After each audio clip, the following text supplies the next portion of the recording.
throwing more games. And of course, last weekend we brought you the very unfortunate story of persons who had posed as athletes representing an amputee team and wanting to go and participate in an international event. Some have been, found out. Some have just run away. And one person has died. So, of course, as we go along, we'll also be updating on that particular matter. But today, we're throwing the Olympic Games in focus once again, bringing it to you from our perspective and our interests. Before we get down to the business as well, we'll just be listening to some analysis from the president of the Ghana Motorsport Federation, also known as F1 Ghana. And he'll be telling us if these subtle calls that are coming and could get very loud could be something we could start listening to. Formula One at the Olympic Games? A big question mark. Yes, Formula One at the Olympic Games, that's another big question. You do remember that there were loads and loads of calls years earlier for sports like golf. Made it in there. And then there were the calls for dance. Now Ghana is preparing feverishly to make sure that we make the mark for dance at the Olympic Games. Now golf. And of course, if the Olympics is the highest point of celebration of multi-sport around the world, then, let's see how things go. Question is, will Formula One meet that criteria that is used to select sporting disciplines for the Olympic Games? That's also another very big question to answer.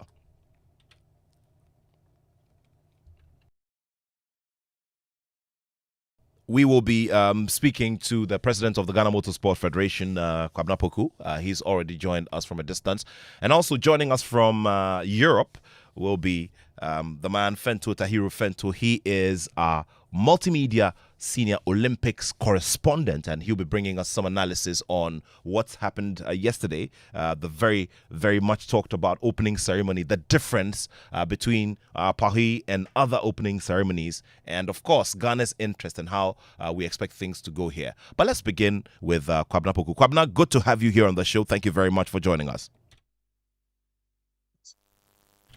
Yeah, good to have you on the show once again, Kwabena. Thank you. Okay, so let's begin on the note of the Olympic Games. Calls, the calls are coming and, they get louder and louder with time. Formula One at the Olympic Games. Yeah, that would be very interesting. I mean, the calls were loud yesterday, when the opening ceremony was taking place, and at the same time we were having FP1, FP2 in Belgium. The calls have been coming, but you see, the issue is that motorsport is not just Formula One. There are so many aspects of motorsports. You have like the rallies, the Dakar rallies and the likes, the dirt bikes, the MotoGP. So it needs to be well categorized if they're really going to make it to the game. Motorsports come with its own investments. Investments you're talking millions of dollars to add up to somebody's Olympic budget, heavy Olympic budget already, So the calls are coming, but it is how the FIA at the end of the day will structure the sports and categorize an Olympic edition, which will at least take care of various disciplines in the motorsport sector. So it's a difficult call, but let's see. The conversation has started. We don't know where we'll go. I mean, at least now we have skateboards in Olympics. We have golf. We have rugby and the likes, who are now like the new ones, the new babies coming into the Olympics. So you never know. If the FIA is able to categorize the sport very well, then you will find us in the Olympics very soon. But then again, it comes with a very heavy investment cost behind it. Yes, and cost is always one very, very key element, and that will bring Fento Tahiru Fento into the conversation as well. Fento, Kwabena has raised a very important issue about, the cost of putting together these Grand Prix that we all enjoy around the world, the movement of logistics and all of that, and, adding it to budgets of respective nations that are participating in the Olympics. That sure will be something else, wouldn't it? Yeah, absolutely. And I think Kwabena hit the nail on the head when he mentions the fact that it's not just F1 we are talking about here. There's several different kinds of motorsport. You'd have to think about MotoGP and all of these other aspects of motorsport that would be crying really loudly for an inclusion in the Olympic Games if that was ever muted. I think the nature of F1 makes it incredibly difficult, because what it means then is that, we're in an era where I think in most of the Olympic Games now, sustainability is becoming a big issue. So if you take Paris, for example, out of all the 35 venues that they are using to host these games, only 2 of them were newly built. What it means then for F1, for many of the countries that don't have the resources to build an F1 circuit, it means that hosting the Olympic Games would require doing that. Then you have the issue of logistics movement. And then you also have the whole issue of having to even determine how the competition will be run. Would it just be one race or a couple of races over 10 days, or how would it be done? I think F1 is a very, very complicated sport to put into the Olympic Games. And then for me, I think the biggest issue when it comes to F1 would be the universality of it. Because that's the entire idea of the Olympic spirit. So, for example, you notice that, let's say in Ghana swimming, for example, Ghana is giving a wildcard entry of 2 swimmers who are basically there on wildcard. When wildcard basically means universality, you don't have great swimmers, you have some up and coming swimmers. Okay, let's give them the opportunity to experience the Olympic Games. So they give us 2 slots. How will that work with F1 in particular? If they're handing out universality places, they're going to come to Ghana and select like 2 drivers to go and compete. Pabna, will you be one of them? And say, because, I think more than maybe 70% or maybe 80% of the entire world does not have anyone or people practicing F1 driving. And so even if they were to hand out those universality places, it wouldn't necessarily make sense, because then, so I think that is going to be a massive issue of inclusion in F1. And even F1 as a competition in itself, and I think Kwabena knows this, there is a massive conversation around, universality and then around inclusion, because in the whole world, there are only 20 drivers in F1 in the whole world. It's just crazy competition. At any given time, there's 20 drivers that can sit in the car, 20 cars. Are they going to expand that during the Olympic Games and make it, I don't know, there's 206 nations. Are you building 206 cars? So it's a lot to consider before F1 can even begin to have that conversation. I know the compromises that other sports had to make to be included in the Olympics, like Test cricket or be it rugby or all these other sports or golf. They have to shorten the competitions and make it Olympic worthy before it was even considered as part of the Olympic Games. So I don't think it is impossible, obviously, but like you said, the logistical constraint, universality issues, inclusion issues, and there's cost, obviously. It's quite a lot to be considered even before we can reach that point. Well, so that then means that we'd have to hold on and look forward to enjoying those that have made their way there and the traditional disciplines that we're all used to, in the Olympic Games. We're going to be doing some more, as we go along. But I'd like us to do a bit of a review of what, happened.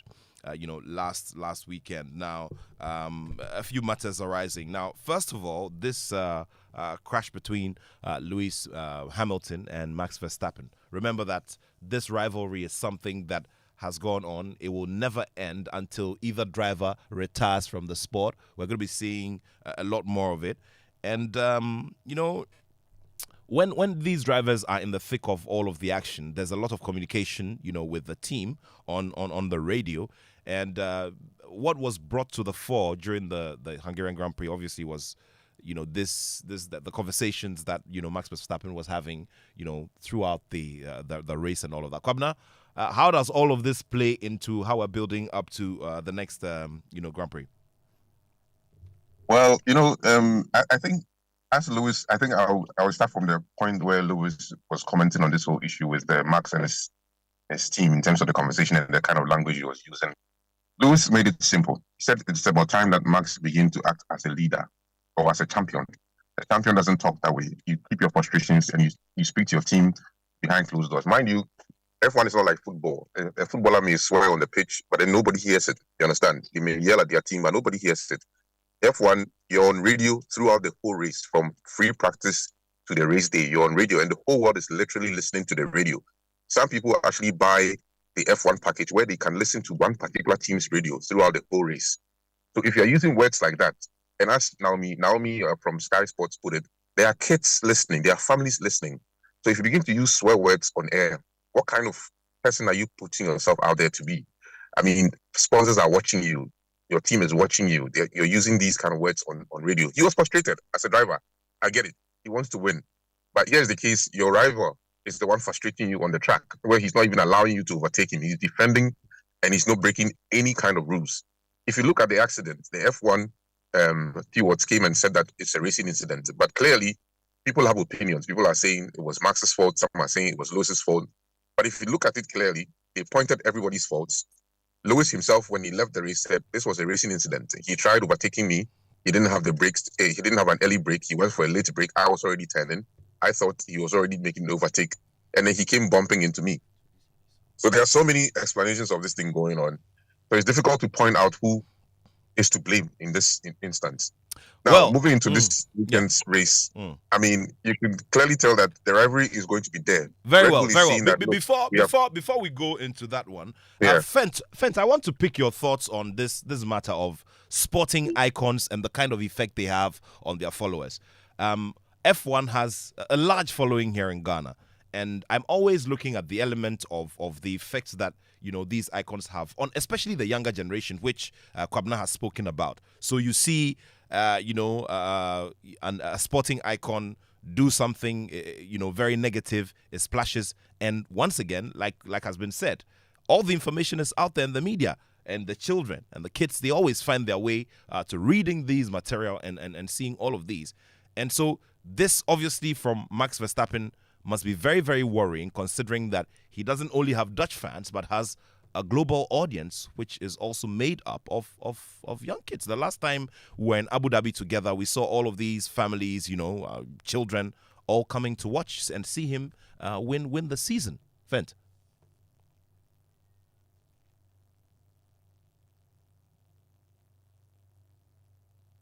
Sorry about that. Listen, Nat, I think, when it comes to every sport, okay, this is my opinion on this. I think the rivalry is needed. Okay. Now, the rivalry can sometimes spill over. And in the whole history of Formula One, this has been the theme for a very, very long time. And I think Kwabena knows all too well about all of the rivalries that we've had in F1 and how well that has served F1. Even among teammates, we can't forget not too long ago, Lewis Hamilton and Nico Rosberg. And I'm a big Lewis fan, but I don't think Lewis himself is a good loser at all. And we saw that when he competed against his own teammate Nico Rosberg in 2016. It was pretty awful. Max is a completely different animal. And Max, in my opinion, is probably giving Lewis a bit of his own medicine. And a lot of Lewis fans and Mercedes fans don't like it. You mentioned the spillover of the reactions onto the fans. When you watch social media and you look at the comment section of F1 every time they post a video of these two talking about the other or an incident involving these two, it is so sharply divided in ways that sometimes threaten to spill over into other aspects other than just the sport. But in the end, I think rivalry is good for the sport. The problem with F1 in particular is that there are safety concerns about some of these things ending up on the track. And if you look at what happened last weekend, it could have been a little bit scary. Obviously, it wasn't as scary as some accidents that we've seen in the past. And we've seen situations where, for example, I don't know, I think was it 2021 when Max Verstappen's car ended up on the head of Lewis Hamilton. If it wasn't for the halo, it could have been a bit more dangerous than that. So there are safety issues, and I think that is where there has to be a proper disciplinary action to ensure that even if the rivalry is needed for the growth of the sport, it doesn't spill over into incidents that could potentially be life-threatening. But I love it. I love the rivalry. I think it's good. I honestly do think that in the last 2 or 3 years, after Lewis Hamilton stopped being competitive, F1 has probably gotten a little bit boring, especially following the incidents of 2021 when Lewis Hamilton wasn't winning anymore. Now Lewis is come back to winning ways. He's finishing the podium the last 2 races, and suddenly we are having these conversations about the two of them going at each other again.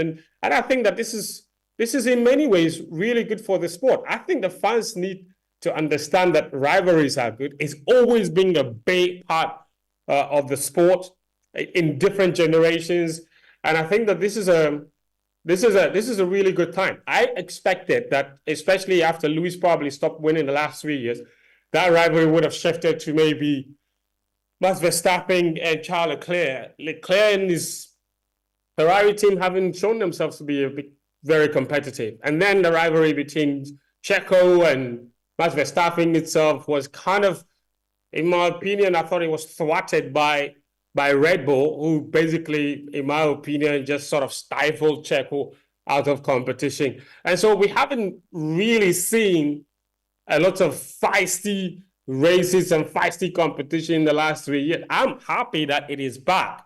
The safety concerns are there, but I'm just happy that we can be having these conversations again. Great stuff. So let's now go to Akwabna again for what we should be expecting this weekend, how all of this feeds into what we should be expecting in the next race.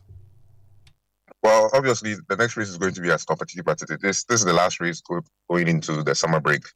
So, and Belgium comes with its own amazing racing because of the track, the nature of that particular track. And also, we are expecting a bit of rain through the qualifiers, through into the race. And we know the rain masters in F1. I mean, the time managers and the rain masters. I don't think we can pick a winner for tomorrow. That's the thing. You really can't pick a winner for tomorrow. It will be still between the Red Bulls, the McLarens, and the Mercedes. These three may produce whoever is going to be on the podium. But I'm expecting Belgium to give out the usual Spa exciting races as usual. So tomorrow will be another massive race. I know Red Bull is probably still going to be in the lead after the race, but as to who is going to be on the podium, it's very difficult to predict. I mean, all three of them have updates this weekend. It depends on whose update is actually going to show up and turn up. Max is taking a 10 places penalty for going beyond his number of engine spares. So he's coming in with a new engine. So wherever he places during qualifier, he still has to take the 10 places penalty for tomorrow. So it's going to be an interesting race, seeing that the Red Bulls are going to start from the back with Max. If only Checo can show up and come into the top 5 during qualifiers, at least they probably will have their 2 cars in the top 10 for tomorrow's races. Well. So we always have a way of celebrating it here in Accra, for major races such as these. How is it going to go this weekend? Well, so this weekend, the guys are meeting up at the Heritage Brewery in East Legon at the ANC corner, right opposite the ANC police station. The guys are meeting over there from 11 a.m. and the race starts at 1 p.m. So anybody who is going to join them, the race starts at 1 p.m. at the Heritage Brewery. If you go inside there, there's a lot of food to eat, drinks. They are brewing the craft beer right at the bar for you, and all the excitement is going to go on over there. So people should just show up. Fans should just show up. And not going right after the summer break, we have a very, very big thing coming to Accra.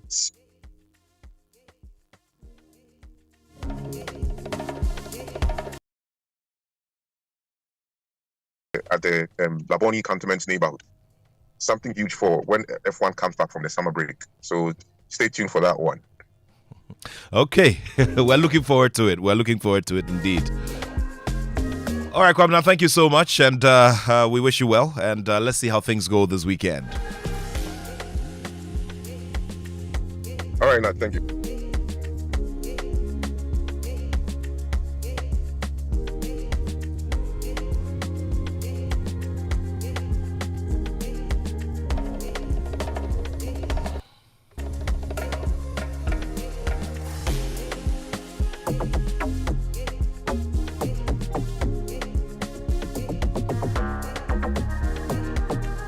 Still here on your Superstation Joy 99.7 FM.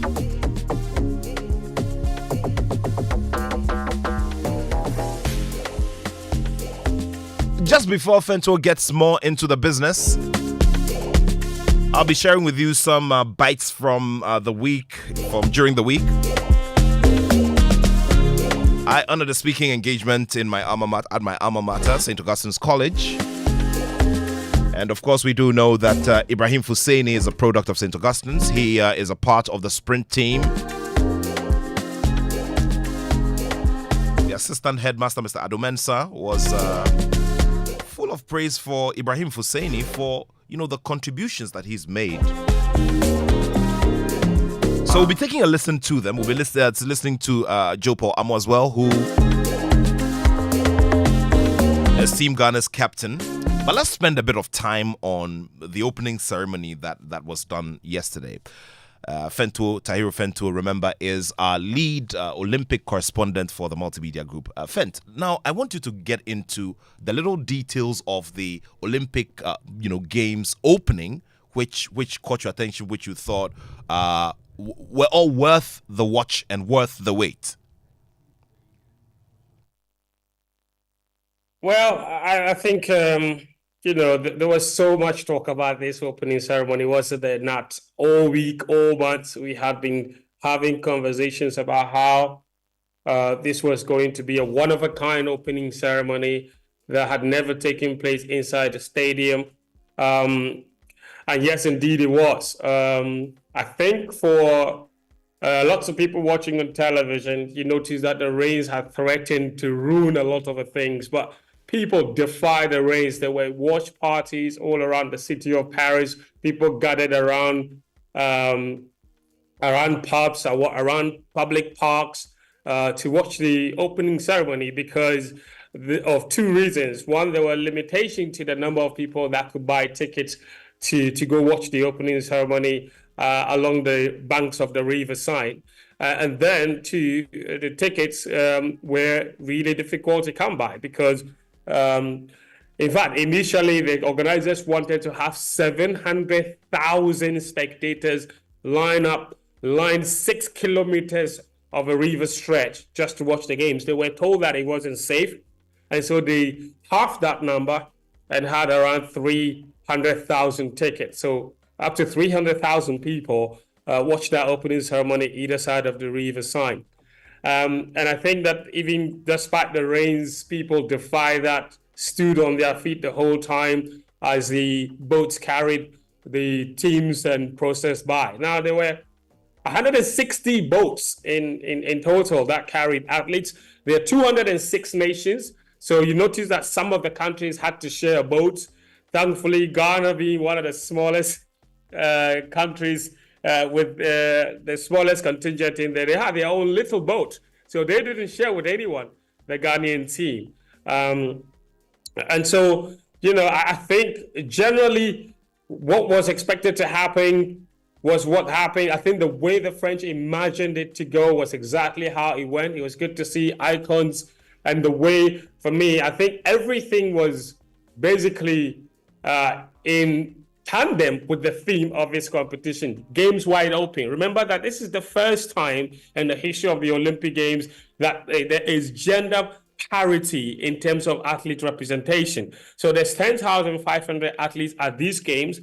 5,250 of them are male, 5,250 are female. It's never happened before. So, and that is why yesterday you also noticed that in lighting the Olympic torch, it took a male and a female. So all of it just in tandem and in tune with the theme of these games. Now, Paris has been, there has been a lot of criticism around the opening ceremony. I've seen some Christians complain about the horse that was used, and they said that it is satanic. And what have you? I don't really want to get into all of that because obviously there are people that will call it art. But I think in general, you have to say that this is exactly how the French wanted it. And you notice that after the opening ceremony, Emmanuel Macron, the French president, went and tweeted in 3 words. He just wrote, not "This is France," an indication that he was exactly very impressed with what he saw, with exactly how things going the way they imagined it. And I think that overall it was unique.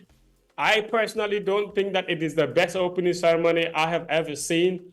In my whole lifetime, I'd probably say Beijing was the best for many, maybe because I was younger. But this was unique. It was different. It was daring. It was bold, and they pulled it off. And the athletes themselves absolutely enjoy this because the way they arranged it, it started the east side of the city, went west and ended somewhere close to where the Eiffel Tower was. So you notice that there were a lot of athletes that were going live on Instagram the moment they were approaching where the Eiffel Tower was. So, and they had to do a lot of limitation in terms of the numbers to ensure that they pulled this off. So if you notice yesterday, for example, even though Team Ghana had 8 athletes at the Olympic Games, there were only 4 of them on the boat.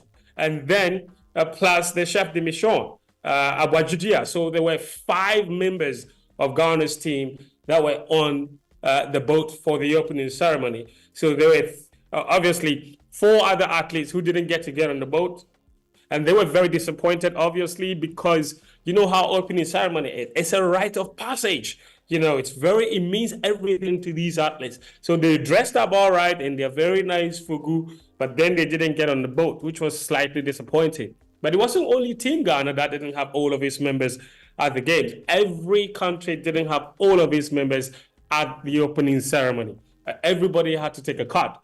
I would have expected that Team Ghana, which had only 8 athletes, everybody would have gotten to go on the boat. But they still came with a ratio, with a quota for Team Ghana. And unfortunately, they only got 5 passes to get 5 people onto the boat. So they chose 4 athletes and obviously the chef de mission. So America only sent 25% of their delegation, same for all the other countries. And exactly that's what it was. So I think by and large, it really was a very good opening ceremony. And I think that cherry on the cake obviously was to see Celine Dion come out of whatever it is that people said she had been going to come and perform. Yeah, that was such a moment, and especially when there is especially when there is a lot of uncertainty around you. I mean, it's just like we've been talking about, F1 for a while now, and Michael Schumacher's everyday existence is a very big worry for everybody. Yet nobody knows what it is because his life has now been kept very, very private. And so to see this icon come out looking so well and playing this kind of role was just amazing. It really was. And her performance, she didn't seem like she lost anything in her voice, did she? Because there were rumors that she had lost her voice and she couldn't sing again. And, it was really good to see. She's a big icon. But it was also good to see all of the sporting icons that also were there. Zinedine Zidane, obviously, that's my man. Yeah, man, looking dapper. And, when the moment Zizou emerged, you could hear chants of Zizou, Zizou, Zizou. Which goes to show that Zinedine Zidane is by far the biggest sporting icon France has ever had. No one even comes close. And he comes from football. But one thing I've also noticed at these games is that there's been a lot of win for tennis, isn't it? Because Serena Williams obviously was one of the torchbearers towards the end. You also saw that in the USA, Coco Gauff is one of the flag bearers in there. Jasmine Paolini, one of the flag bearers for Italy. So tennis has really been very much present at these games. And I've seen a lot of people from the tennis world saying that we won these Olympic Games because there's so many big. Elena Svitolina was also there for Ukraine. So, there were a lot of tennis stars that played major, very important roles at this opening ceremony. But I got to tell you this, my absolute favorite moment of the entire opening ceremony was Snoop Dogg carrying the torch. And the walk and the light dance. Oh, my goodness. That was something else. Oh, goodness sake. It was so cool. Look, you know what? When the lights do come down, I think Snoop Dogg would probably be one of those people that can say they lived life and they did it all. Because, listen, and he is going to be a commentator at these games. Can you believe that? So Snoop Dogg is not going to be providing insight for NBC or no. He's just there to hold the mic and make fun of people and just say whatever comes to his mind. So it's absolutely incredible to see all of this incorporated into into this opening ceremony. So I think in the end, it was really phenomenal to see. We will be throwing a bit of focus on Ghana. I mean, yesterday on the show, you did some amount of justice to it. We'll be going further into it and looking at where we can be drawing some strength for the fans who will be following this. But also we'll be talking about Africa's charge at the Olympics, especially in football, and the very interesting spectacle that happened in Morocco's game, which got them to win that game against Brazil. We'll talk about all of that later on. But let us just get into some conversations now with the leader of the team. I'm talking about Joseph Paul Amwa, also known as Joe Paul. And let's go back to some of his great moments so that we could just start whipping up our interest for their performances that will be coming up soon. This is the Joy Sports Link here on Joy 99.7 FM. We're live streaming on YouTube to our friends across the globe, and we're also live here on Joy 99.7 FM. Do send in your messages, your expectations of Team Ghana, and what may have caught your attention since the start of the Olympic Games.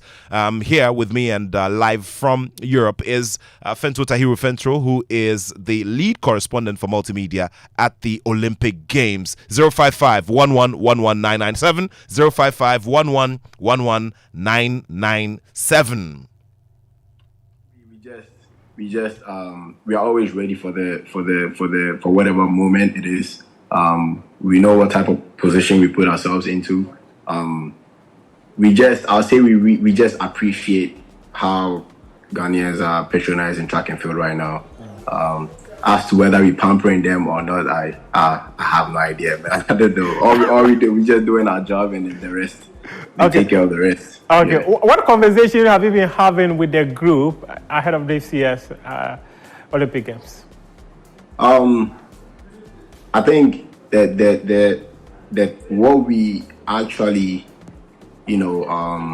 this is what we've wanted the whole time, where it's like we have, get in a group where it's like we have about 5 or 6 people running really fast, and I know Prof. Andrew would actually testify to this, because it's like, I'll say it's a good problem to have for a coach, where it's like I have so many good athletes to pick from. We just, like he mentioned, we are number 7 in the world. What we actually talk about is not being complacent going into the races. We just want to take it race by race. Being 7th in the world means on paper you should be able to make the finals, because it's about 8 or 9 teams that go into the finals. So are we going to say, okay, we're 7th in the world, so we anyhow you run it, we're still going to make the finals? We can't say that. We have to still go in there and make sure that the baton moves around and be able to get to the finals. Taking it race by race, I think is going to be that would be the best thing to do, because you don't want to go in there already thinking about the finals. You got to take care of what's in front of you before you go to the next day to try to get on the podium. And you can't get on the podium if you don't make the finals. So our main focus is to be disciplined and then make it to the finals. And then when we get there, we start talking about medals. We are not satisfied with being 7th. We don't want to just go into the finals. We were in the finals in Tokyo. Yeah. We want to go to the finals and then get something out of it. We want to get on the podium. So being number 7 is something that we always talk about, but we are not satisfied. We want to make sure we go in there and then try to come out with the ultimate. The ultimate is gold, but if we get silver or bronze, we're still gonna be happy with it.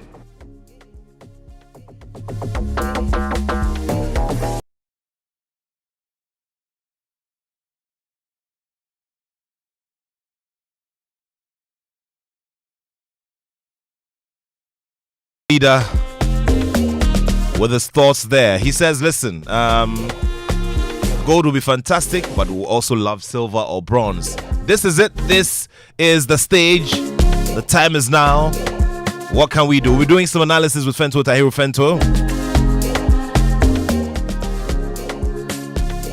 But as I mentioned earlier, I visited St. Augustine's College during the week, and I had conversations with some of the continuing students, and one of the two assistant heads, Mr. Attoh, and they've been talking about the impact that Ibrahim Hussaini made while there as a student, and they've been wishing him well.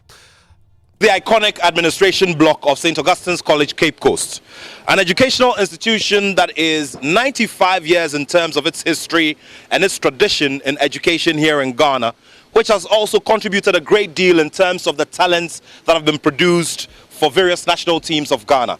You can immediately refer to the likes of Michael Essien, the late Junior Agogo, Matthew Amwa, the Andam brothers, Harry Edu-Infum, who is now an athletics coach of the national team, and the list goes on and on and on. But as we get ourselves ready for Paris 2024, the Olympic Games gives an opportunity for some more Ghanaians to become Olympians and also seal their status and possibly win laurels for the nation. Ibrahim Hussaini, a member of the sprint quartet, walked through these walls in this administration block in the year 2019, having completed the educational program here and having contributed effectively to the success stories of sport here. Today, I'll be having conversations with a few as they look forward to him performing well and adding a lot of bite to the sprint team's possible effort at the Olympic Games. I have with me one of the assistant heads here who will be wishing him well as well. Good afternoon, sir. Good to see you. Fine afternoon, fine afternoon. I'm so happy to meet you today for this very important information. Very well. Very well, sir. Now, Ibrahim Hussaini left in 2019. Now he's risen to a very high point in his career as an athlete. What would you like to say to him? I wish him very well. I knew him to be a very excellent athlete. When he was here, St. Augustine's College struck success in athletics competition for 3 consecutive years. Wow. Super zonals and then the zonal level were at best. Very well. And during his reign as a top athlete, our quartet team was able to it was unbeatable, wow. In fact. And therefore, we wish him well. All right, I thank know you. very well that his involvement at the national level, something better will come to Ghana. All right, sir. Thank you so much. So more, messages from here as we look forward to that big opening ceremony as well. Oh, guys, come over. So these are some prefects and continuing students. Assistant prefect 2, library prefect, and all. How are you doing? So I'm doing great. Okay, good. What's the message you have for Ibrahim Hussaini? He's risen to the national team and he's in Paris, getting ready to represent Ghana. Well, Ibrahim Hussaini, on behalf of all the students body here in St. Augustine's College, we know how proud that you're doing for us. I would want to wish you the very best of luck and hope that you bring us something to show off to the student body and to Ghana as a nation. Well. Showing off to the students' body. What have you also got to say to him? He should just remember that, as the school motto says, perseverance conquers all. So it's just possible. It's possible. Wow, interesting stuff there. What about you? We are wishing him the best, and we know the gold trophy is ours. Wow, gold is ours. What about you? Well, I'd like to say that you have done very well getting to where you have gotten. You serve as an inspiration for those behind you, and we are looking up to you to bring the trophy home. Okay, so gold is the name of the story here, and as the motto goes, Omnia Vincit Labor, perseverance conquers all. Everyone here at St. Augustine's is wishing Ibrahim Hussaini well as he looks forward to adding his bit to the Ghana sprint team's effort. Nathaniel Attoh from my St. Augustine's College in Cape Coast. You know why I decided to add that bit, eh? Fentu's son will be enrolled, in St. Augustine's, Fent. At this point, so long as it's a free education, I like. So, for sportsmen and women who have participated in the Olympics are Olympians. We journalists also need to coin, some status for ourselves. Please, So we are also Olympians. End of So, story. so if you just joined us, we're here with Olympian Fento Tahiru Fento, and we're having a conversation about Team Ghana and our chances as well. Well, we're supposed to have lawyer Moses Fuamwening bring us some analysis of some issues that have popped up in the past 2 or 3 weeks. We would have to bring you that conversation next week because an emergency had to take him away. So we'll bring you the much sought after conversation between Mufta Nabila Abdullahi and former Hartsville chairman Hariza Kaur, where he's made some very, very interesting calls, but that will be later on in the show. Right now, we want to throw the focus on Team Ghana and what we're expecting over there. We'll also be talking about Morocco and how they seem to be gradually sending a message and shining Africa's light in football at the Olympic Games. So, Fent, all is set. We've had so many conversations. We've seen training videos. You've seen the team in camp and all of that. The moment is here, and clearly the team is very focused on making this happen. Looking at the story from the African Games, the expectations, and going to the African Championships and doing what they did. Now the moment is here, and they need to come to the party. Absolutely.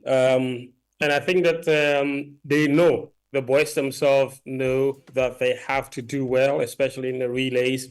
There are so many people who don't know exactly what Ghana is competing in at these games. So if you're probably listening for the first time, it's worth reminding people that Ghana has 8 athletes at the Olympic Games in Paris.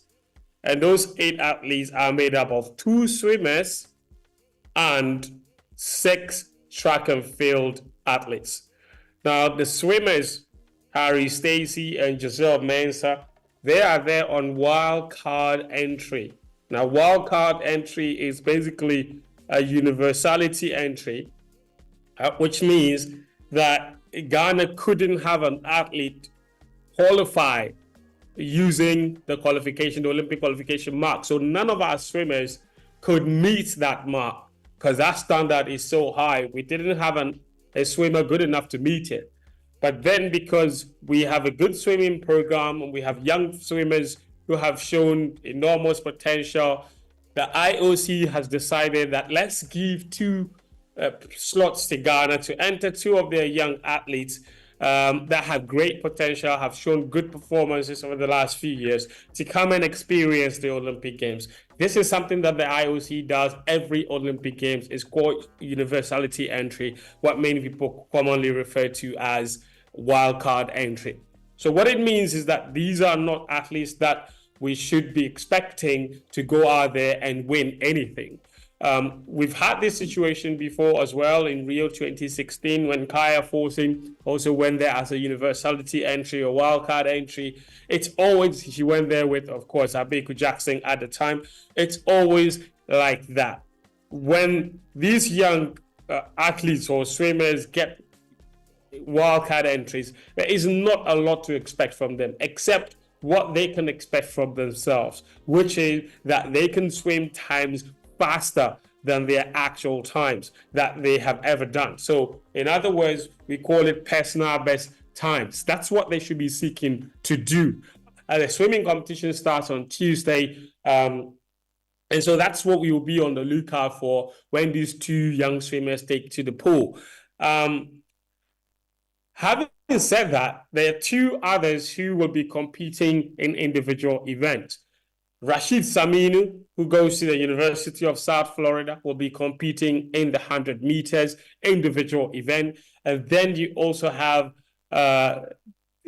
Benjamin Azamati, who has also qualified individually to compete in the 100 meters. In fact, Saminu has qualified to compete in both the 100 and the 200. However, I have been told that he's decided that he would only compete in the 100 meters. Now, in the 100 meters, start with Saminu. He's broken all kinds of records in his school at the University of South Florida. However, throughout the entire season, the qualification mark to get into the Olympic Games, the time you have to make in the 100 meters is 10.00 seconds. Saminu couldn't make that the entire season. In fact, his fastest time all season was 10.02 seconds.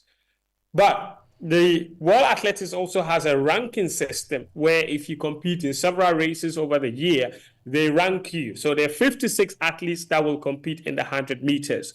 The 30 of them will be taken through those who will make the qualification mark.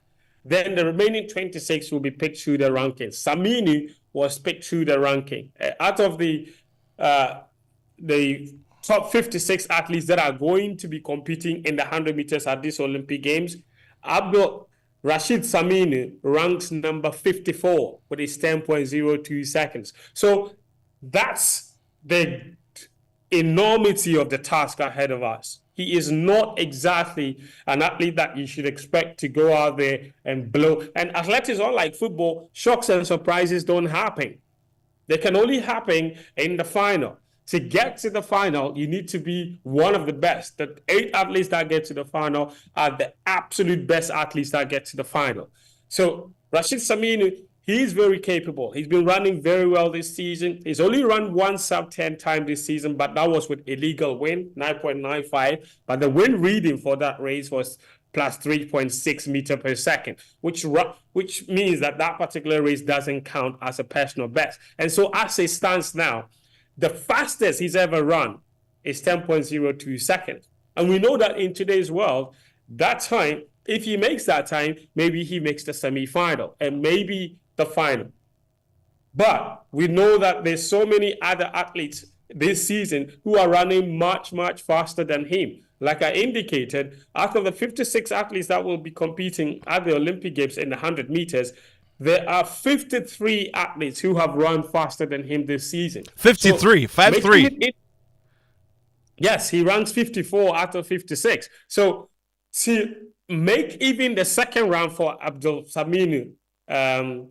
Saminu, that would be an enormous achievement for him. And so I'm counting on it. I think he's more than capable of making it into the semi-finals. And then from then on, you never know what's possible in that semi-final. People can get disqualified. People can have poor starts and never recover. So much can go wrong for so many top athletes.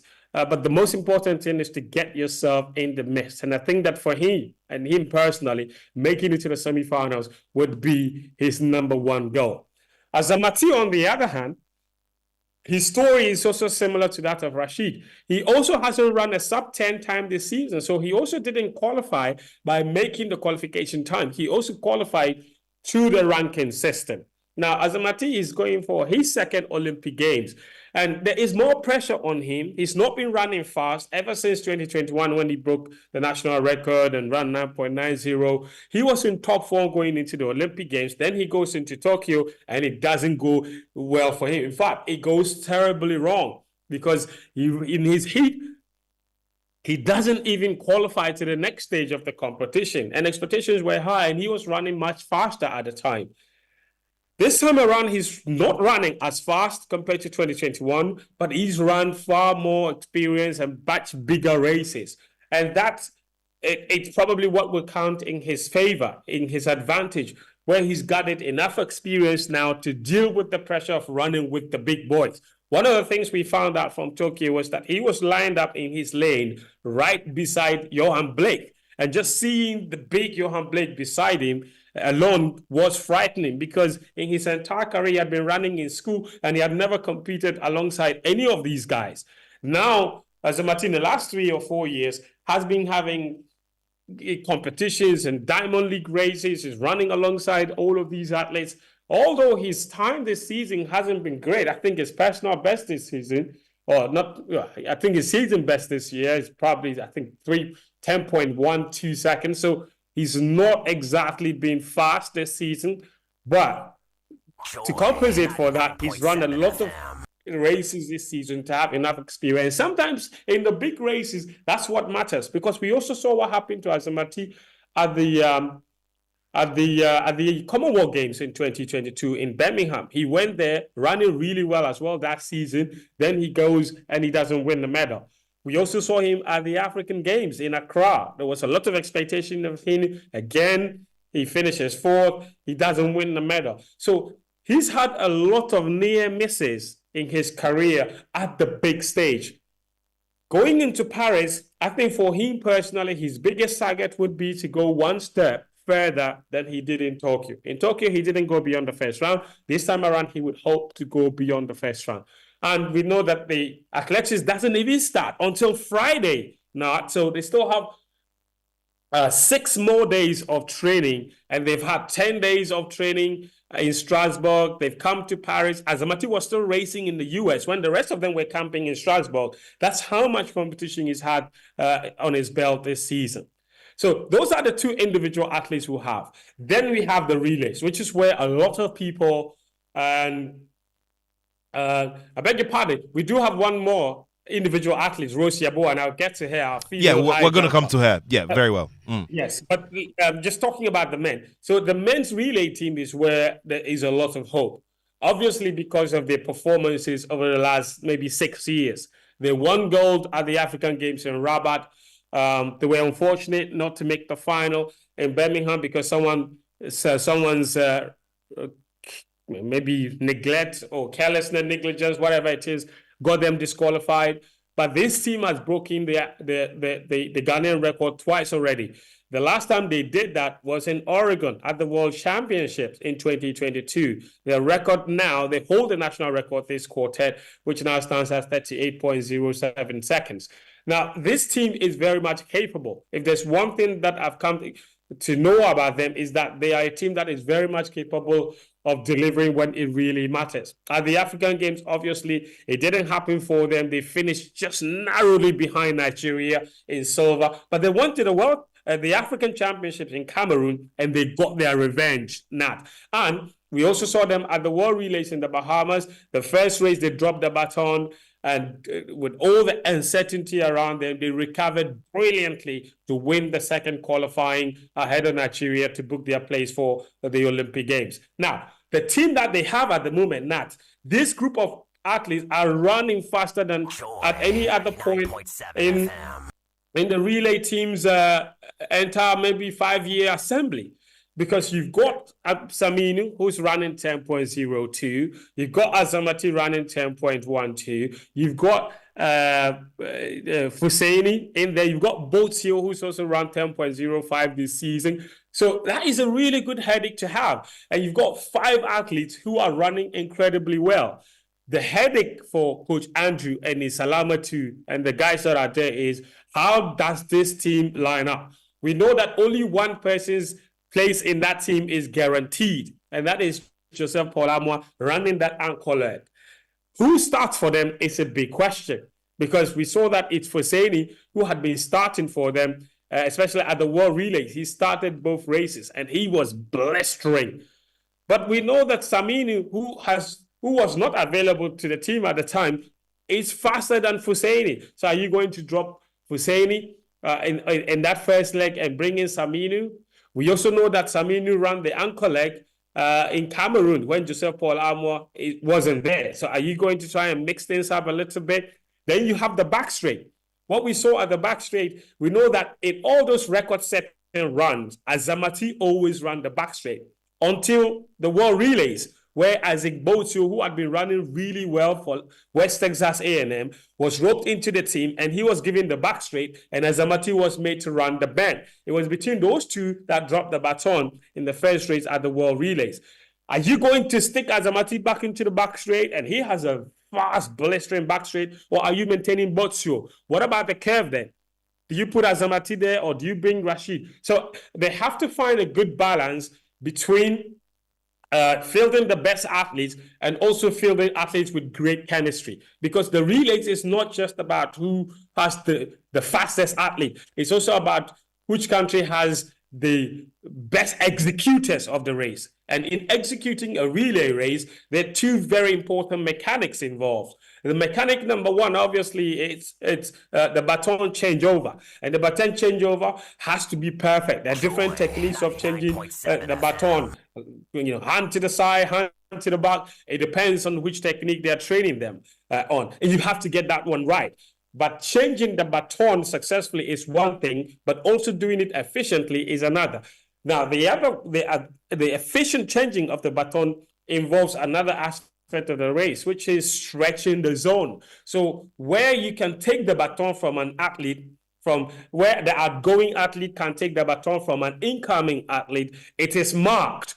And you notice that a lot of athletes sometimes the outgoing athlete takes off too early, and then they have to slow down because they are afraid that if they keep going, they will cross the changeover line. And at that point, if you take the baton, you still be disqualified. So they slow down and take the baton. There is no momentum there. And we've had that challenge before. So then you are not efficiently changing the baton, and the outgoing athlete doesn't necessarily utilize the full speed of the takeoff. Okay, so stretching the zone is important. The stretching the zone basically means that the incoming athlete and the outgoing athlete, they have to perfectly measure their takeoff, so much so that by the time the outgoing athlete takes the baton, they're already in their full stride. Either than that, you can take the baton across and you will still not, by the time you take it, other athletes are already in their stride, and it will be difficult to catch them. A good example of that was what happened at the African Games. So Joe Paul's, the changeover that happened between Joe Paul and the incoming runner wasn't smooth at all. And so Joe Paul had to slow down to take the baton. By the time he did it, the Nigerian was already in full stride. And even though Joe Paul was the fastest of the two athletes, it was very difficult to catch up with him over the next 80 meters or so. So that's what it is. It's not a lot of time. It's not a lot of distance to run. So if you don't get things right, it's always going to be very difficult for you to catch up with the next athlete. So these are the things I believe the coaches have been working on. And if they get it right, I can say confidently that this team is very much capable of making the final. They made the final at the last Olympic Games, and they were in the same heat as the United States of America, who didn't even make the final in Tokyo, and Ghana did. And they're capable of making the final again. And if they make the final, anything is possible, I tell you.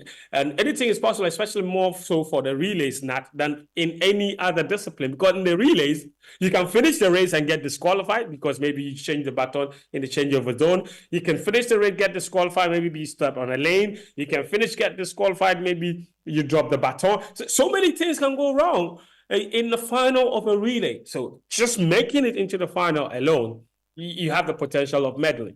They made the final in Tokyo, and then they got DQ'd in the final. And this team has been DQ'd a lot, disqualified a lot over changeover issues at the biggest stage. They have to avoid that. So it would be make the final and then see what happens after that. And I think that if they make the final, I will have my hopes high that they could potentially win the medal. We've never won a medal in the track and field event at the Olympic Games, ever.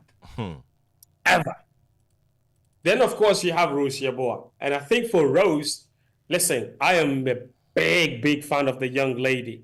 1.97 meters, the first ever Ghanaian woman to compete at the Olympic Games in the women's high jump. She's an NCAA champion, which means that in the whole of America, of all the universities in America, Rose is the best high jumper in American colleges. And Fento, that is a big deal. That is a big deal. Massive deal. Nah, it's a massive deal. I mean, considering the talent pool that is available in the United States amongst young people in school and colleges and in tertiary institutions from east to west, I mean, this is just unbelievable. Yeah, unbelievable. It is unbelievable. And these colleges, they recruit athletes from all over the world. So this basically means that she is a big deal. And 1.97 was just the barest minimum height that was required to qualify for the Olympic Games in the women's high jump. And she made it. Up until that point, she was still making it anyway through the ranking. But now she's there based on qualification. And in past championship, now 1.97 probably would have been good enough to win you a medal at any stage. Now the demands are high. The world record in the women's high jump was only broken 2 weeks ago in Monaco by Mahushik, the Ukrainian. 2.10 meters is the world record height in the women's high jump. Rose has to go through the qualifying, could call it the high jump qualification, and then she could become top of the part of the 16 athletes that would go and compete in the high jump final. And I believe that Rose can make the high jump final. I think the only disappointment is the fact that she doesn't have a personal coach present.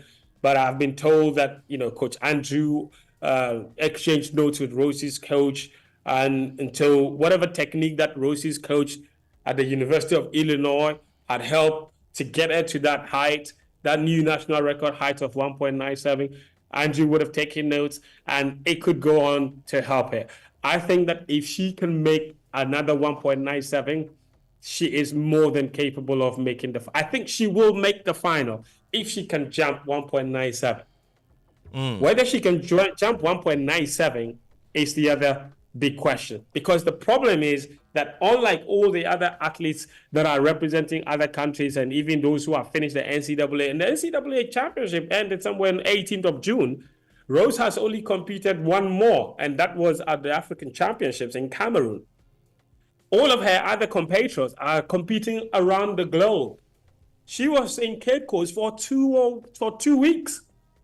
Then she left Cape Coast to come to Strasbourg, where she's not had competition. She's just training. And now she's entered into competition. So you're looking at more than 1 month of no serious competition to test her or to get her to be better. And that is always the big problem that we have when we are dealing with Ghanaian athletes in colleges. The moment the collegiate system ends, we don't invest money into putting them into all these other top competitions. And these top competitions require money to enter. They require flight tickets, accommodation, to send them to these competitions. We don't do that for our athletes, and we always expect magic.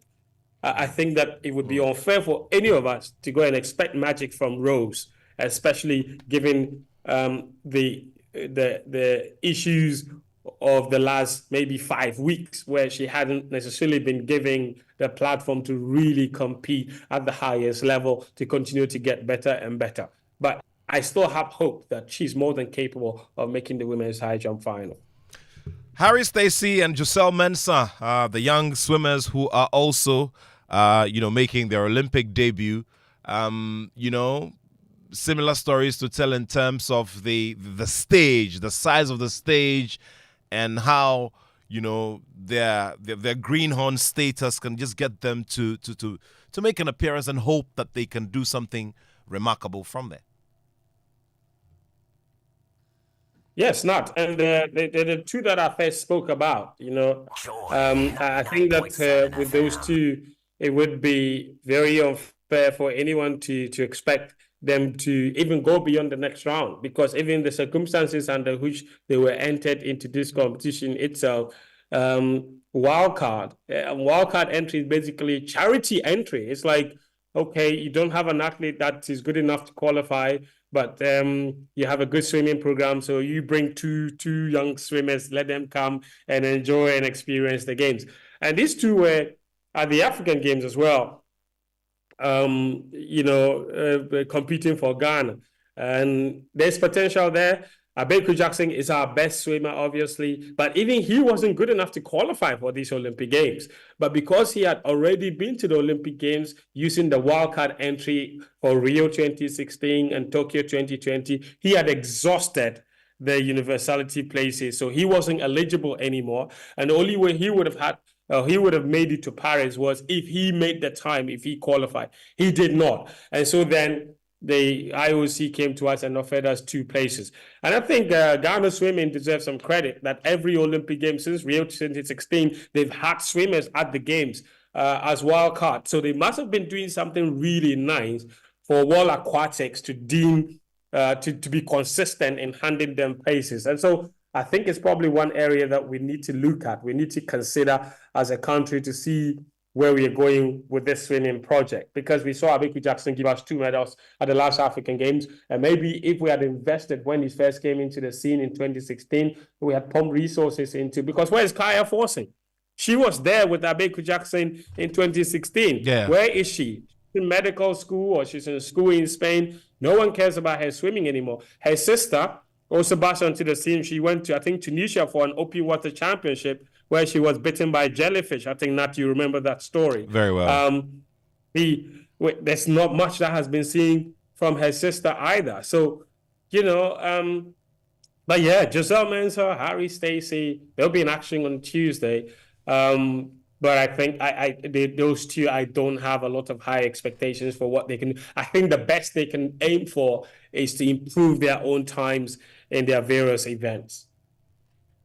Yeah, and today we're supposed to have lawyer Moses Famwening here. We'll be having that conversation at a later date. Now, one of the things I discussed with him yesterday, over the phone, was the fact that boxing, which we're known for, which has been our biggest strength, is not represented, at the games. We don't have an athlete at the games. And interestingly, the man who brought us the glory and the only medal from the last games is celebrating his birthday this weekend. Samuel Techi there. Samuel Techi took another path in his boxing career. The national team, made appearances at a minimum of 3 major qualifiers and were unable to make it. And that just goes to tell us something about the state of amateur boxing, isn't it? I think the boxers are probably not. I have to say this though. I think that if there's any team that has a right to maybe complain in the qualifying process of these Olympic Games, the boxing team is not one of them. Yes, they have 3 opportunities to even qualify one boxer. 3 opportunities. They went to Senegal in the African qualifiers with 12 boxers. They couldn't qualify one. Then they sent them to Italy. Yes. They went there as well. They didn't qualify one. Then they sent them to Thailand. Now, you can have a conversation about what kind of preparations they were giving before these qualifying events. And I know that they also went to they did some domestic camps here and there. But, it's really disappointing to have gone for all these qualifying events. And even, for example, after it didn't happen in Senegal, they knew Italy was coming up. And Senegal was, I think, somewhere in November. Italy was in March. They had a lot of time to prepare for this. And they did. They were training the whole time. Went to Italy just when the African Games had started. So they weren't even here at the start of the African Games. They went to Italy, didn't qualify, came back and won 5 gold medals at the African Games. Then they had a last chance to go to Thailand and compete as well in May. They went there, came back without qualifying a single athlete. That's the first time in 40 years that Ghana will not be having a boxer at the Olympic Games. Boxing had always been ever present. But I think it's also a wake-up call. It tells us that, you don't have a right anymore. And the so-called Ghana is a boxing nation. It's a bit of a mirage now. Everybody is a boxing nation. The boxing nation is the nation that invests in the boxing, not one that has won medals back in the 70s and 80s. Boxing nation is one that is continuously investing in the sport. It's the same for football. A football nation is one that is continuously investing in the sport. You don't just become a certain sports nation simply because of your achievements in the past. It doesn't happen. And I think this is a massive wake-up call. It's a big disappointment because look at what happened at the last Commonwealth Games in 2022. We won 3 medals in boxing. And there were a lot of people that expected us to have built on that to do something better at the Olympic Games. And the last Olympic Games as well. We won a first medal in almost 40 years, Samuel Techi's medal. So then you had Tokyo 2020, which was held in 2021, where we won the boxing medal. Then in 2022 at the Commonwealth Games in Birmingham, where we won 3 medals from boxing. And somehow we monumentally failed to build on that in the lead up to Paris. It's a massive letdown. And I think there's so many places where things just broke down. And I think there are people that have to be answering for this, because you look at that momentum from Tokyo to the Commonwealth Games and the anticlimax of not even qualifying a single athlete for the Paris 2024 Olympic Games. You cannot be pleased with that.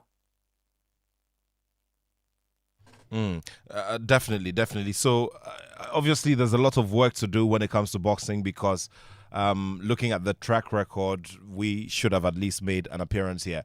But it's also interesting that, because of the new formats of competition around the world, there are tougher boxers finding themselves within the space, because now it's been opened up to professional boxers as well. And there are big competitions, especially the World Boxing Championship, which has prize money of as good as $100,000 for gold medalists, $80,000 for a silver medalist, and $50,000 for a bronze medalist. So that terrain is getting even tougher and tougher, because if you can go to a world championship, Fentu, and go and earn these kinds of purses that can be earned by professional boxers, then why not? So they are finding their way, into that space, and it's just becoming more choked with a lot of difficulty to get there to these competitions. Yes, for the Olympic Games, the IOC has been criticized a lot, Nat, for not necessarily investing a lot of the revenue that they make. The IOC by the Olympic Games make something in the region of $6 to $7 billion US dollars. And a recent research by the American University show that the IOC only expends about 4% of their total revenue directly to athletes. And even that investment to the athlete is not even in direct payment. It's in the forms of scholarships. You know how they give out Olympic scholarships. Now, they compare that to other leagues and other organizations. For example, you take maybe the FIFA Women's World Cup. FIFA, for example, pays directly to the women footballers 20% of the entire revenue that they generate from that World Cup. The Premier League and all the other big leagues probably spend something in the region of 40% of their total revenue into directly paying players. So the IOC has been criticized for that, and that's why you're seeing a lot of changes now.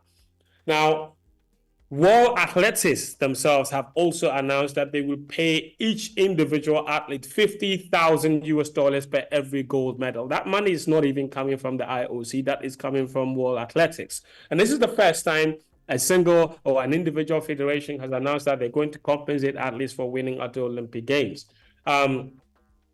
There are other countries that promise big amounts. For example, the United States has promised $37,000 per every gold medal winner at the Olympic Games. When Ghana is going for competitions, what do we promise the athletes? First of all, we don't invest in their preparation. Then when the games come around, we go and promise them peanuts. And then even when they deliver, we don't pay these monies. Look at the stress that the athletes had to go through to get their bonuses for the African Games, where they were promised $3,000 per gold medal. You don't have to let the athletes be chasing for their money. You look at your pocket, you make the promise. And then when they finish, you don't deliver. The athletes that are in in Paris right now are owed per diems for their participation at the African Championships in Cameroon. We cannot allow these things to happen, but these are the stories that keep happening. And while we are frustrating our athletes in this nature, there are other countries that are totally investing huge sums of money into their athletes. And that's why we cannot compete, because we think that we have a natural talent. It's no longer enough in today's age of science.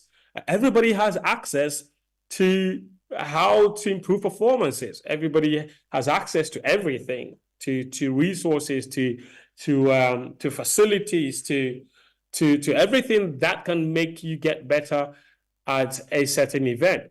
We, on the other hand, continuously just rely on our natural talent. We think that God has blessed us. God has given us everything. God has made us natural boxers. We are naturally fast. We eat banshee. Then we make very foolish comparisons like we and the Jamaicans are the same. We eat the same banshee and we have the same strength and all of that nonsense. Nobody is thinking about what Jamaica are doing in Jamaica to improve and get better at athletics. So you may have the same physique, you may have the same DNA and the same whatever with them, but they have what you don't have. People are investing. They have all these track clubs that have been helped by the Jamaican government that are training world champions here and there. And all we have done is just stay in our comfort zone and keep saying that we are just like the Jamaicans. If the Jamaicans are fast, we must also be fast, and we are naturally talented. Talent is not enough anymore. Not in any industry anymore. Talent is not enough. You need investment, you need consistent training, you need resources, and these are the things that other countries are doing much better than us. And if we want to get back to those ages or those times, those periods where we were competitive, we have to get back to investing. That is the only way. So in track and field, let's get school sports back. Look at what has happened to school sports, Nat. What has happened to school sports? We haven't held inter-colleges competition. I think we just had semblance of what was school competition. Nothing compared to what we had in the 90s or even in the early 2000s. We have completely ruined everything.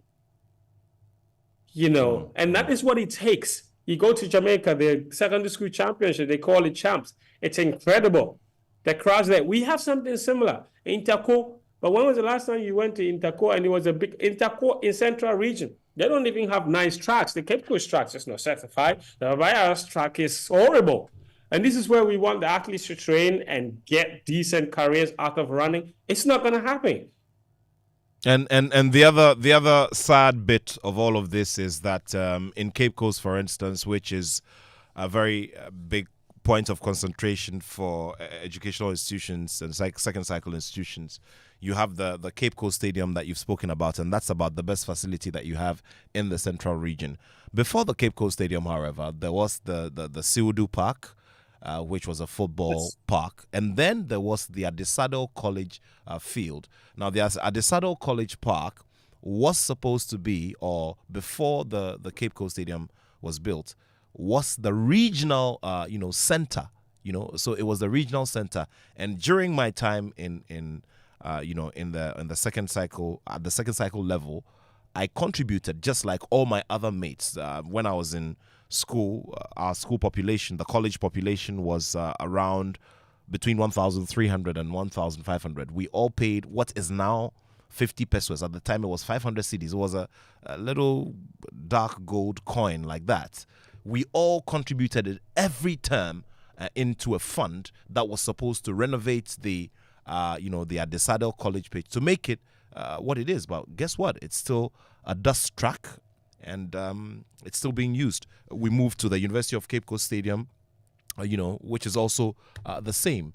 And the sad thing... You were there last week. It's rotten away. Yes, the sad thing is that the steel structure, the very beautiful white steel structure, which gives identity to the Cape Coast Stadium, is also gradually picking up rust, and now a very sorry sight if you are within the physical zone of the Cape Coast. I just don't know what it is, Vento. We do this a lot now, don't we? It's like Ghana, we behave like an irresponsible husband that has taken a second wife. Okay, the moment they get a second wife, they abandon the first wife and all of his children.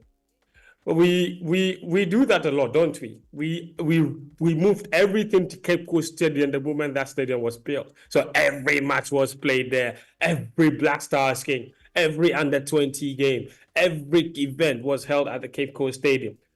We have managed to ruin it. We've refused to maintain it, and a new one has been built. And now every event is taking place at the University of Ghana Stadium as well. And I hope that the University of Ghana authorities are charging people enough money to be able to use that to maintain that facility. Because if we open it up to the general use of Ghanaians who don't have to pay a hefty fee to use it, they will run it down again. How we've managed to ruin Cape Coast Stadium, I can't believe it. I saw the bushes around it. It's like we don't have a national sports authority. What is your job?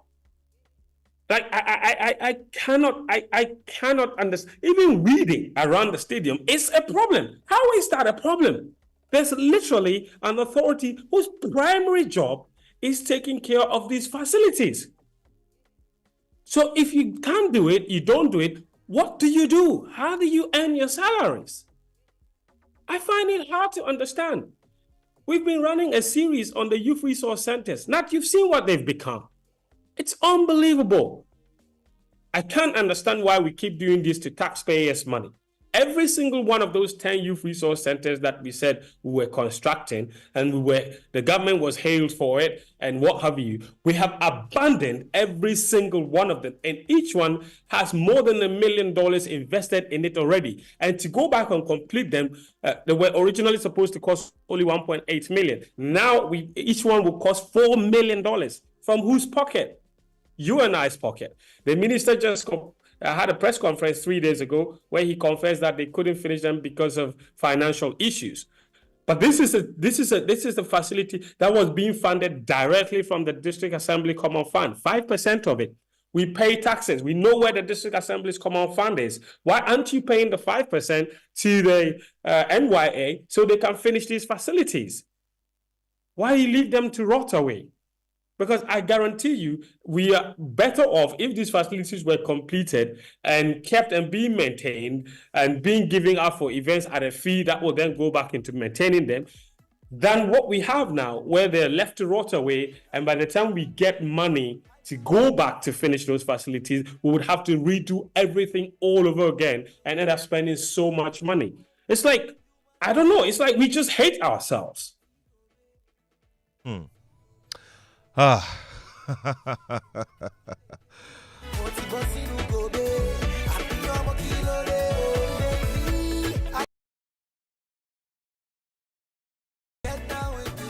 With our Olympic Games correspondent for Multimedia, Fento Tahiru Fento, we've been touching on various issues here, including those of the Ghana team and where we should realistically expect some very good results. We'll be spending a few moments as well taking a look at what's been happening in football. Some of the big surprises as well. Do send us some messages. I'll be sharing some of them with you in a bit. We'll see if we can squeeze in a few phone calls. Still here on the Joy Sports Link on Joy 99.7 FM. With the Olympic Games in focus. With Ghanaian interest definitely at the heart of it.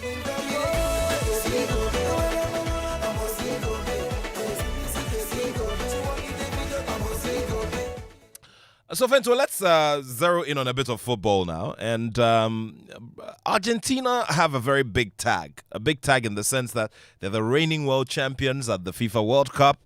They are Copa America champions. And now, at the Olympic Games, they get somewhat jerky starts. And Morocco is responsible for it. In a game that was also, drenched in some amount of drama. Yeah, a very controversial game. I think it was controversial for a few reasons. One, 15 minutes of added time was indicated. There is quite a significant number of people that don't think that that much time was wasted in the match. And then, even after indicating 15 minutes, at that point, obviously, Morocco were leading 2-1.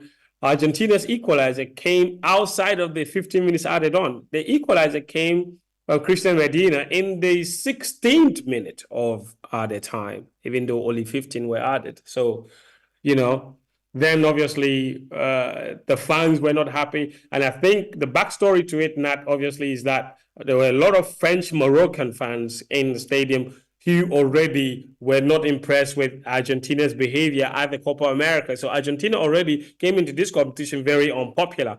And so when they got the equalizer outside of the injury time indicated, the fans were not happy. They started to throw missiles onto the pitch. And the referee stopped the game. And of course, we need to, and before we go on, we need to also give background to this so that listeners are brought up to speed. That the unfortunate incident where Argentine players were making all of these unfortunate racist chants after they had won. Yes, and unfortunately, the vice president of Argentina came to the support of the players who were perpetrating this wrong. Yes, they did. She did, and not just her, the newly elected president as well. When he came into power, he scrapped the the Center for Discrimination and Racism, which was a center in Argentina responsible for all of these issues regarding racism. And he said it served no purpose in the country. So, and that also drew criticism.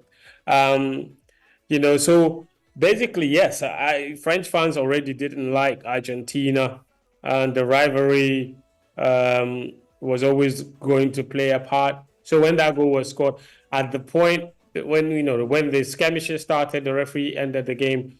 And at that point there was confusion because there were a lot of people who didn't know whether the game had been temporarily halted or the game had been ended. Because remember, the goal was scored even outside of the number of minutes that were indicated. So there were many people that thought, okay, they scored basically a last kick of the game kind of equalizer, right? So then the players make their way into the dressing room, they come back, and it took 92 minutes is how much time they wasted in getting back out. And once they got back out, then more drama ensued. VAR went to review Argentina's goal, and then it was ruled out for offside. Because VAR didn't get to do that when the goal was scored at that point because confusion had started, so they had to wait. But now, this is what you don't know, and this is what many people don't know. The two teams in the dressing room had been told that Argentina's goal had been reviewed and it was ruled out for offside. They had been told in the dressing room. So when they came out, before the referee went to the screen, it was all acting because they already knew that goal had been ruled out. That is unacceptable.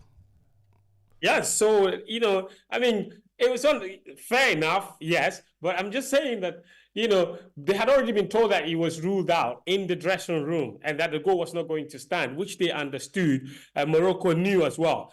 But I'm just saying that the fact that they had to come back out and act for the television cameras, the referee who had seen the replay and made the decision that it was offside already and told the players, came back out, ran to the screen to watch it again, came back, did the VAR sign and said it is offside, then the Moroccan players were celebrating. Yeah, interesting. But Fento, I'm also looking at the scenario where he didn't do that or he didn't have to act. What else could he have done for the fans to see? That's the point, right? Yeah. That's a fair point. That's a fair point. Because what about those of us in front of the television? We didn't know any of that, right? So, see, he had to do that. He had to do the whole thing for us to also see what was happening. But my surprise was the Moroccan players who, after he signaled that the goal had been ruled out, then they started to jubilate. I'm like, dude, my friends, you already knew that. You knew that like an hour ago that the goal was not standing. But I think, that did put Morocco in a very good position to qualify to the next stage. They're in action again today. Mali, unfortunately, didn't win the game. They conceded an own goal, and then they had to fight back to draw 1-1 with Israel. Guinea surprisingly lost to New Zealand. Then Egypt were held by Dominican Republic. So that controversial Morocco win was Africa's only win and is still Africa's only win at this competition, I believe. The women as well didn't do too well, did they? Nigeria were beaten by Brazil. Then Zambia were beaten by the USA. They conceded 3 goals in 8 minutes to lose that particular game. But I think that there is time for them all to recover to see if they can make it out of the group. I think Morocco are in a good position to do that. But I think the biggest drama from the Olympic Games football not so far has to be what happened in the Canada camp involving Canada and New Zealand. We brought you that story on Thursday and on Friday. But basically the story goes that 2 members of Canada's technical team, in fact, one unofficial analyst of Canada's team was caught flying a drone over New Zealand's training ground. And that is spying. You're not allowed to do that. So when he was caught, he said that he was doing that work and he's unaccredited. So he's not officially a member of the team, but he was doing work for the technical team.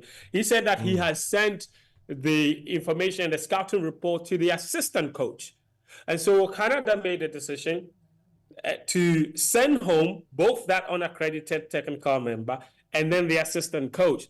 And then the coach herself, Bev Priestman, also decided that because they had spied on New Zealand's training ground, she would recuse herself from that New Zealand match. She did that. She didn't take charge of the New Zealand game. And then Canada went ahead to win the game by 2-1. But just moments after that, the Canada Football Federation made the decision to sack the coach altogether for her own role in this, what is now known as the Spygate. So 3 members of Canada's technical team, the women's technical team, sent home over flying a drone over the training ground of their opponents. So lesson here, don't spy on your opponents. Don't do that. Don't do that. That's very, very interesting indeed. And that also tells you how far everyone is prepared to go just so they can get, this result. Friends, as we wrap up the conversation, there are a few names that we would, want to focus on a bit. Simone Biles, the gymnast who is a multiple, Olympic medalist. The last time in Tokyo was not in the best, state when it comes to her psychological strength. Decided not to do it again. Now she's back, and I was following some of her tweets and some of her posts on Instagram, and she said, "Paris, here I come." And you know what to expect with Simone Biles. I mean, I've been watching some of her preparatory videos, and it's just amazing. Yeah, I'm very stars, happy for. and she also represents the star power that's going to draw eyeballs from around the world to watch these Olympic Games. Yeah, absolutely not. Look, listen, 3 years ago, I think many people thought that, we had all seen the last of her at those Olympic Games. Do you remember she pulled out of many, many events after claiming that she had suffered what they call the twisties in gymnastics, which is basically a loss of spatial awareness while performing the twisting moves. And she was favorite for a lot of gold medals at that competition. And she had to pull out of several events. She did recover, you remember, to compete in one of the events. I think it was the beam event where she won a bronze medal, which was her 7th Olympic medal, by the way. And then she took time off, as you are aware, from competing before she returned last year. And last year when she returned, there were a lot of eyeballs on her at the World Gymnastics Championship, and she did not disappoint. It was in June 2023. She won 5 medals at that competition. 4 of them were actually gold medals for Simone Biles. And so, and then after that, she said that she's been seeing a therapist as well, and she's mentally and physically very ready. I think a few months ago, there was also an issue with her husband who had gone on a podcast to say that he is the prize in their relationship. And that also became like a really big issue because she had to tell people that, maybe the husband was misconstrued and all of these questions were. So she's been through a lot in the last few years, but I think that she is at a great place this time around. And 7 Olympic medals, one of the greatest Olympians of all time, certainly the greatest gymnast of all time. I think she's definitely one of the star attractions of this competition. Novak Djokovic is another one, I have to add, because, and Novak Djokovic, despite being a record Grand Slam winner, can you believe this, that he's never won an Olympic medal? It's unbelievable. And he has said that this is his main goal this year. I mean, an Olympic gold medal, let me put it that way. He's never won an Olympic gold medal.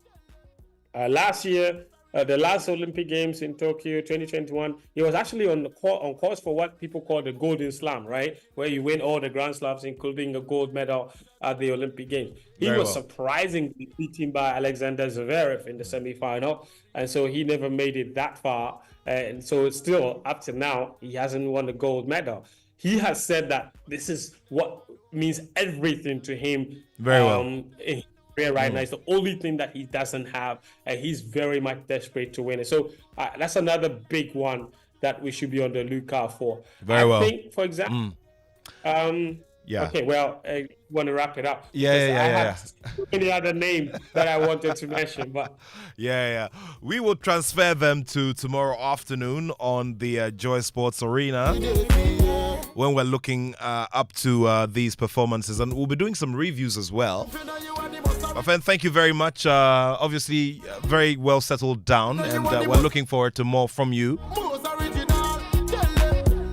And talk about gymnastics. Maybe we should, do something in your town when you return. We have to start a project. Not. Yeah. What we really need to do is breakdancing, which is the newest sport at these Olympic Games. Yeah, and the Ghanaians, we militant. dance a lot. Yeah, and the militant Myself, I'm a academy. very good dancer, Yeah, right? yeah. So we have Afronita, we have the Exactly. militant So academy, we imagine- have Yeah, breakdancing. How is breakdancing a sport at the Olympic Games and Ghana is not representing? Well- come on, man. Well, that's one thing we'll You've got discuss. you've got Lexis, you've got Giovanni, you've got all these people that have great potential. My brother, we've to been talking score about the- medal-winning performances. I beg you. Yes, but the country is not looking in our direction as usual. Vet, thank you so much. And you have a wonderful time. Fento Tahiru Fento is leading our coverage of the Olympic Games in Paris, France. And of course, that tune just goes to tell us that we're celebrating this weekend with the man Stoneboy for graduating from the Ghana Institute of Management and Public Administration with a degree in public administration. Congratulations to you, President of Beam Nation. And of course, we've got loads and loads of friends who also got honors during the week. Our very own George Quay. George Quay and Nashoko picked up a joint award in CEO of the Year SME at last night's Ghana CEO Awards at the Kempinski Gold Coast City Hotel. Congratulations to you, George Quay and Nashoko. And of course, this final one to Coach Ninoy Thompson, former coach of Accra Hearts of Oak. This very big one going to you, Coach Ninoy Thompson. And Coach Ninoy Thompson is a former coach of Accra Hearts of Oak.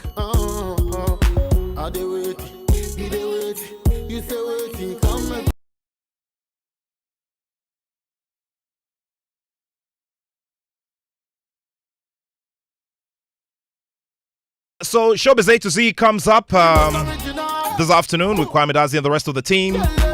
But of course, before we go, once again, a very big happy birthday to Coach Ninoy Thompson, 1 year away from his 70th birthday. This is coming from your son Stephen and the rest of the family. So thank you all so much for watching the show. We shall be back next weekend with another one. You stay well, have a wonderful time. My name is Nathaniel Attoh, and I have love for sport.